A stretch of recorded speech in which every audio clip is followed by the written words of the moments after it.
जरा सोचो, जो भी भगवान की शरण में गया है, क्या कभी भगवान ने उसे दुखी छोड़ा? विभीषण को ही देख लो, रावण ने उसे लात मारकर निकाल दिया, लेकिन भगवान ने उसे लंका का राजा बना दिया और अपनी अटूट भक्ति भी दी।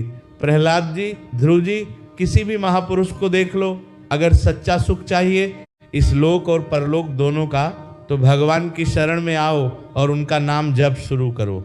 नाम जप करते हुए अपने कर्तव्यों को निभाते रहो, कहीं भागने की जरूरत नहीं है। जो बिना मांगे भी मिलना है वो खुद चल कर आएगा।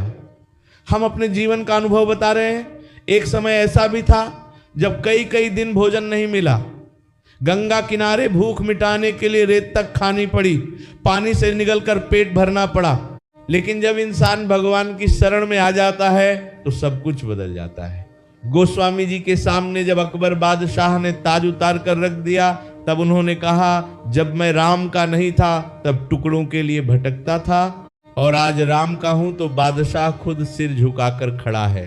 जो अहंकारी और देहाभिमानी होता है वही भगवान की शरण में नहीं जाता और भटकता रहता है, लेकिन जो शरण में आ जाता है उसकी देखभाल भगवान वैसे ही करते हैं जैसे माँ अपने बच्चे की हर जरूरत पहले से समझ लेती है।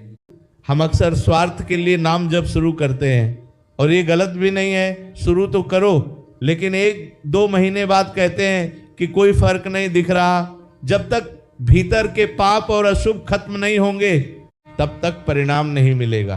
पहले पापों का नाश होगा, अनर्थ दूर होंगे, तब जाकर सुख आएगा। इसलिए धैर्य रखो और नाम जप करते रहो। जैसे ही पाप खत्म होंगे फिर तो इस संसार के सुख क्या, अगर ब्रह्मा का पद भी मांगोगे तो भगवान वो भी दे सकते हैं। वो तो पूरे जगत को शांति देने वाले हैं।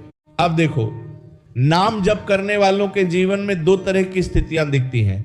किसी के जीवन में तुरंत अनुकूलता आने लगती है और किसी को शुरुआत में कठिनाइयों का सामना करना पड़ता है, लेकिन दोनों में नाम जप का फल समान होता है।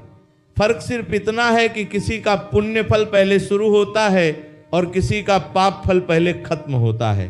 जो दुख आ रहा है वो नाम जप का परिणाम नहीं बल्कि पुराने पापों का फल है। नाम जप तो आगे चलकर दोनों को परमानंद ही देगा। इसलिए नाम जप में सबसे जरूरी है धैर्य।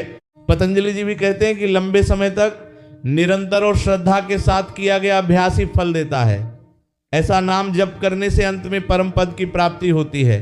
और एक स्थिति और आती है, जब कोई सालों से नाम जप कर रहा होता है फिर भी जीवन में दुख आता है, लेकिन उस व्यक्ति के अंदर एक संतोष पैदा हो जाता है। जैसे किसी का पुत्र भी चला जाए फिर भी वो कहता है कि ये भगवान की कृपा है। उसे विवेक मिल जाता है, वो समझता है कि हर घटना मुझे शुद्ध करने के लिए हो रही है।